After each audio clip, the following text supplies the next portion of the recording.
7월 하니까 그 무더운 여름의 시작도 이렇게 생각이 나지만은 벌써 한 해가 절반이 지났구나 하는 생각에 세월의 무상함 또 시간의 빠름을 우리는 느끼게 됩니다. 성도님들은 2018년 올 상반기 동안 얼마나 행복한 기억이 있으십니까? 그리고 얼마나 많이 주 안에서 웃으셨나요? 만약 그렇지 않다면 다른 해에 비해 올 상반기는 여러분에게 얼마나 힘든 하루하루였습니까? 전혀 생각지 못했던 곳에서 육체적인 아픔과 고통, 질병에 대한 두려움, 혹은 사랑하는 사람과의 이별, 경제적인 어려움 등으로 여전히 몸과 마음이 어느 해보다도 더 무겁고 힘이 들진 않았습니까? 오늘 호세아 14장 4절의 말씀에 의해 담대히 선포합니다. 내가 그들의 반역을 고치고 기쁘게 그들을 사랑하리니 나의 진노가 그에게서 떠났습니다. 올 2018년 이제 남은 후반기에는 주님이 우리에게 허락하셨던 건강상의 진노, 관계의 어려움의 진노, 경제적인 어려움의 진노, 혹은 불투명한 미래의 진노가 다 떠나가고 우리의 잘못된 것을 주님이 용서해 주심으로 다시금 우리가 주님께 기쁘게 사랑받는 주님의 백성이 되길 간절히 주님의 이름으로 축복합니다. 오늘 저는 이슬과 같은 은혜라는 제목으로 잠시 말씀을 전하고자 합니다. 사진 보이시지요? 혹시 최근에 이슬을 본 적 있습니까? 없죠. 이슬 하면은 혹시 머릿속에서 어떠한 그림이나 이미지가 떠오르십니까? 제가 그 몇몇 분에게 이미 물어봤어요.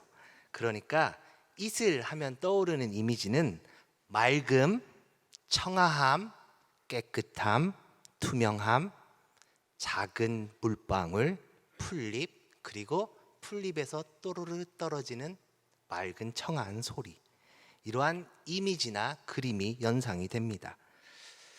그럼 이슬이 언제 내리지요? 주로 깜깜한 밤, 새벽에 내리지요. 비나 눈은 시간의 제약을 받지 않습니다. 비나 눈은 아침에 내릴 때도 있고 점심에 내릴 때도 있고 저녁에 내릴 때도 있지만 이슬은 우리가 주로 잠든 새벽, 깜깜한 밤에 내립니다.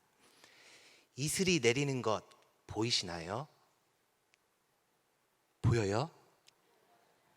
보이면 이상해요. 여기 있으면 안 돼요. 보이지 않죠? 눈이 내리는 것 보이십니까? 잘 보이죠? 한방눈도 보이고 쌀래기 눈도 잘 보입니다. 첫눈이 내리는 것도 잘 보이지요. 며칠 전에 비가 왔잖아요. 어제도 비가 왔잖아요. 비 내리는 것 보이십니까? 비 내리는 것 잘 보이지요. 우리 눈에 잘 보입니다. 우박은 어떠합니까? 보이시나요? 하늘에서 떨어지는 우박도 우리 눈에 잘 보입니다. 그런데 이슬이 내리는 것은 보이지 않습니다. 그럼 이 보이지 않는 이슬이 내렸다는 것을 어떻게 알 수 있나요? 어느새인지 우리 옆에 축축해버린 의자, 혹은 물기를 먹은 젖은 신문지, 혹은 아까 봤던 풀잎에 맺힌 작은 물방울을 보면서 우린 간밤에 이슬이 내렸구나라는 것을 알 수 있습니다. 이슬은 우리 눈에 보이진 않아도 우리가 느낄 수 없는 그 순간에도 소리 소문 없이 조용히 내립니다. 때로는 우리는 한여름의 시원한 장맛비처럼 우리의 메마른 육체와 영혼을 충분히 적실 하나님의 은혜를 사모합니다. 우리의 가족이 아픕니다. 이제 의사도 가망이 없다고 고개를 절레절레 흔듭니다. 이럴 때 우리는 우리의 아픔과 고통을 깨끗하게 씻어줄 때론 장맛빛 같은 우리 눈에 보이는 주님의 은혜를 사모합니다. 경제적으로 힘이 듭니다. 믿음의 기업이 흔들립니다. 이럴 때 우리 눈에 보이는 구름기둥과 불기둥과 같은 하나님의 능력을 사모합니다. 우리가 더 이상 어찌할 수 없는 관계의 어려움, 가정의 불화, 직장에서의 어려움, 사업의 실패 등으로 이제는 나의 잘못을 모두 덮을 수 있는, 지난날의 나의 과오를 다 덮을 수 있는 우리 눈에 보이는 새하얀 눈과 같은 덮음의 은혜, 가리움의 은혜도 우리는 사모합니다. 하지만 우리 눈에 보이는 비도, 우리 눈에 보이는 눈도, 우박도 지나갑니다. 비가 매일 오는 것이 아닌 것처럼, 눈이 매일매일 내리는 것이 아닌 것처럼, 우박이 매일매일 하늘에서 떨어지는 것이 아닌 것처럼, 때로는 비와 눈 같은 우리 눈에 보이는 주님의 은혜와 보호하심도 우리 삶 속에서는 매우 특별하지만 지나갑니다. 하지만 이슬과 같은 은혜는 조금 다릅니다. 이슬은 보이지 않지만 언제나 그 모습, 그 모양 그대로 우리에게 다가옵니다. 그리고 이슬은 거의 매일 우리 옆에 있습니다. 우리 하나님이 그렇습니다. 때로는 나에게 등을 돌려버린 것 같고, 내가 기도를 아무리 해도 나의 기도에 응답하지 않는 것 같고, 나만 홀로 광야와 사막에 버려진 것 같지만, 이슬과 같이 우리 안에 역사하시는 분, 바로 우리가 잘 알고 믿고 의지하는 임마누엘 예수 그리스도이십니다. 우리 함께 5절 말씀을 읽겠습니다. 내가 이스라엘에게 이슬과 같으리니 그가 백합화 같이 피겠고 레바논 백향목 같이 뿌리가 박힐 것이라. 여기에서 하나님은 자신을 가리켜 이스라엘에게 무엇이라고요? 이슬. 내가 이슬과 같다고 하십니다. 그 하나님이 이슬과 같다는 말씀은 내가 모든 축복의 근원이 된다, 내가 너를 지키겠다, 내가 너와 항상 함께 있을 것이다 라는 말이 숨어져 있습니다. 우리가 살고 있는 대한민국은 4개의 아주 뚜렷한 그 계절이 있습니다. 봄이 있지요. 그리고 여름이 있습니다. 여름에는 많은 비가 내립니다. 그리고 비가 지나고 나면은 가을이 되고 또 눈이 많이 내려오는 겨울이 옵니다. 그리고 다시 봄이 되지요. 하지만 성경의 주요 장소가 되는 이스라엘은 우리의 사계절과는 조금 다릅니다. 내가 이스라엘에게 이슬과 같다라는 말씀의 의미를 잘 이해하기 위해서는 우리는 이스라엘의 기후, 이스라엘의 환경을 좀 더 이해해야 할 필요가 있습니다. 먼저 이스라엘의 그 기후는 크게 2가지로 구분이 됩니다. 즉 비가 오는 우기, 그리고 비가 내리지 않는 건기로 구성되어 있습니다.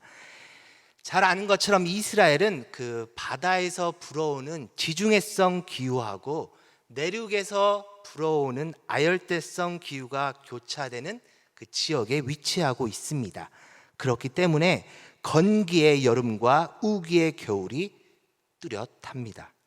대체적으로 5월 중순경에 시작되는 긴 여름 동안에 이스라엘은 전혀 비가 내리지 않습니다. 그리고 고온 건조한 날씨만이 계속됩니다. 그러나 10월 중순부터 시작되는 겨울에는 이제 비가 내리기 시작하여 약 5개월간 비가 옵니다. 즉 이스라엘은 5개월 동안 비가 집중하게 오다가 나머지 1년 중 7개월은 거의 비가 내리지 않습니다. 식물과 짐승은 비가 오지 않으면 자랄 수도 없고 생존할 수도 없습니다. 그런데 이 이스라엘이 그 긴 건기 동안, 비가 오지 않는 그날 동안 식물이 살아갈 수 있는 힘이 어디에서 올까요? 바로 이슬 때문에 그렇습니다. 이스라엘에서 이슬은 초목과 농작물의 생존에 절대적으로 필요한 것이지요.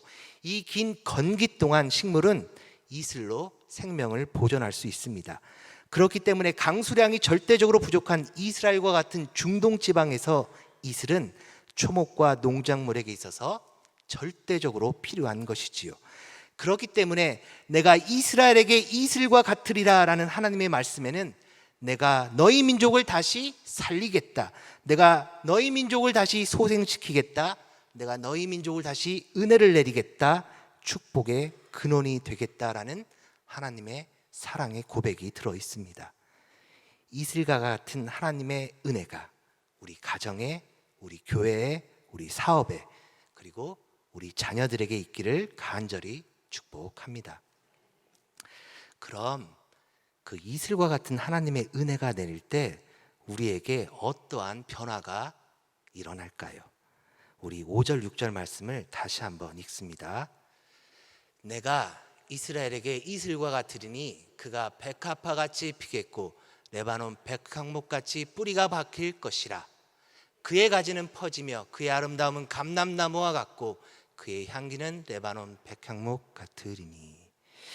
그 이슬과 같은 하나님의 은혜가 우리 삶에 촉촉하게 내릴 때 우리의 삶이 백합화처럼 핍니다. 꽃 좋아하시나요? 백합이라는 꽃을 본 적이 있으시지요? 사진 좀 보여주세요. 그 백합이라는 꽃인데 새하얀 꽃이 무척이나 아름답습니다. 마치 그 새하얀 드레스를 입은 어여쁜 신부와 같지요. 이 백합화의 의미는 깨끗함, 성결함, 거룩을 의미합니다. 즉 이슬과 같은 하나님의 은혜가 임하면 우리의 몸과 영혼이 다시 새롭게 됩니다. 소성케 되지요. 아름다움과 좋은 향기는 남녀노소 누구나 좋아합니다. 바로 이슬과 같은 하나님의 은혜가 우리 삶의 진정한 아름다움과 향기의 출발점이 됩니다. 하지만 여전히 나의 삶은 시궁창에 빠져 있는 것과 같고 나의 삶은 거룩한 모습이 보이지 않고 향기가 나지 않는 것 같습니까? 미리 포기하거나 낙심하지 마십시오. 왜냐하면 이미 우리 눈에 보이진 않지만 이슬과 같은 주님의 은혜가 매일매일 내리기 때문에 그렇습니다. 그 이슬과 같은 주님의 은혜로 우리는 광야 같은 황무지에서 백합화를 꽃 피울 수 있기 때문에 그렇습니다. 이슬과 같은 하나님의 은혜가 내릴 때 어떠한 삶의 변화가 일어납니까? 두 번째는 이슬과 같은 하나님의 은혜가 내리면 레바논 백향목처럼 뿌리가 쫙 박힙니다. 그 사진 보이시죠? 레바논의 백향목은 어떠한 나무입니까? 이 나무는 대단히 크고 견고한 나무입니다.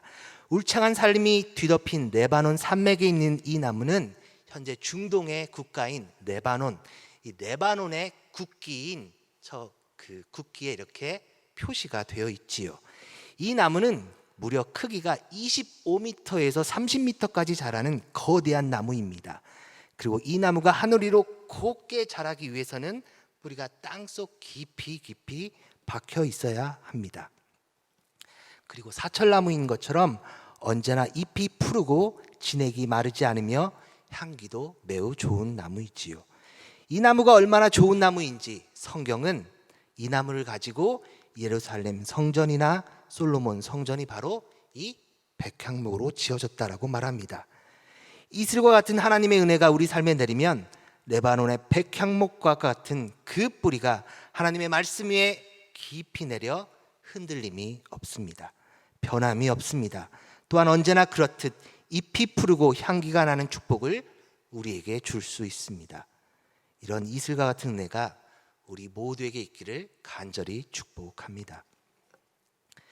이슬과 같은 하나님의 은혜가 내릴 때 우리의 삶은 어떠합니까? 세 번째로는 이슬과 같은 하나님의 은혜가 내리면 이제는 그 가지가 옆으로 쭉쭉쭉쭉 이렇게 퍼집니다. 그리고 그의 아름다움은 감람나무와 같다고 합니다. 사진 보이시지요? 흔히 감람나무를 올리브 나무라고 말합니다. 즉 그리고 여기 열매는 올리브입니다. 즉 이슬과 같은 하나님의 은혜가 내리면 이제 키가 자라고 뿌리가 견고히 내려질 뿐만 아니고 이제 옆으로도 잘 자랍니다. 만약에 나무가 자랄 때 키만 크고 가지가 옆으로 자라지 않는다면 어떻게 될까요? 풍성한 많은 열매를 맺을 수 없습니다. 이슬과 같은 하나님의 은혜가 내릴 때 위로도 자라고 이제는 옆으로도 자라는 고른 성장과 열매를 맺는 삶을 살아갈 수 있습니다. 감람나무, 올리브나무의 아름다움은 어디서 옵니까? 바로 그 열매인 올리브에 있습니다. 감람나무가 아름다운 것은 이처럼 늘 푸르고 우리에게 유익한 열매인 올리브를 주기 때문에 그렇습니다. 그런데 그 출발이 어딘지 아십니까? 우리 눈에 보이지 않는 이슬, 바로 이슬입니다. 이슬은 우리가 생각하기에 작고 작으며 연약하고 연약하며 해가 내리쬐는 아침이 되면 사라져 버립니다. 하지만 이 이슬이 모든 축복의 출발입니다. 이러한 축복의 출발인 이슬과 같은 주님의 은혜가 우리에게 함께하길, 그로 인해 이 이슬과 같은 은혜로 축복의 많은 열매를 맺으시길 주님의 이름으로 간절히 축복합니다. 마지막으로 이슬과 같은 하나님의 은혜가 내리면 우리 삶에 어떠한 변화가 일어납니까? 함께 7절, 8절 말씀을 읽습니다. 그늘 아래 거주하는 자가 돌아올지라. 그들은 곡식같이 풍성할 것이며 포도나무같이 꽃이 필 것이며 그 향기는 레바논의 포도주같이 되리라. 에브라임의 말이 내가 다시 우성과 무슨 상관이 있으리요 할지라. 내가 그를 돌아보아 대답하기를 나는 푸른 잣나무 같으니 내가 나로 말미암아 열매를 얻으리라 하리라. 이슬과 같은 하나님의 은혜가 내리면 이제 우리는 남들에게 쉼을 줄 수 있는 커다란 그늘이 되어줄 수 있습니다. 무더운 여름에 선풍기도 없는 곳에서 바람 한 점 없는 뜨거운 여름의 강렬한 햇빛 속에서 여러분은 어디서 시원한 쉼을 얻으십니까? 바로 시원한 곳, 그늘 진 곳, 그늘이지요. 이 이슬과 같은 하나님의 은혜가 내리면 우리가 사랑하는 우리의 가족에게 혹은 믿지 않는 우리 형제 자매에게, 우리의 이웃에게, 이 땅에 우리와 함께 사는 외국인들에게 그늘이 되어질 수 있습니다. 그리고 그 그늘 안에 우리의 삶을 통해 향기가 전해질 수 있습니다. 성경은 믿는 자, 신앙인을 가리켜 그리스도의 향기를 드러내는 자, 그리스도의 향기를 나타내는 자로 말합니다.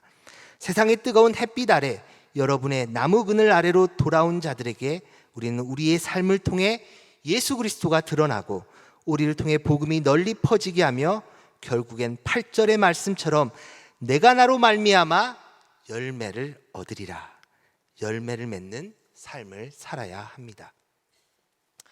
근데 성도님들, 너무 거창한 것 같지요? 내가 어떻게 그늘이 될 수 있을까?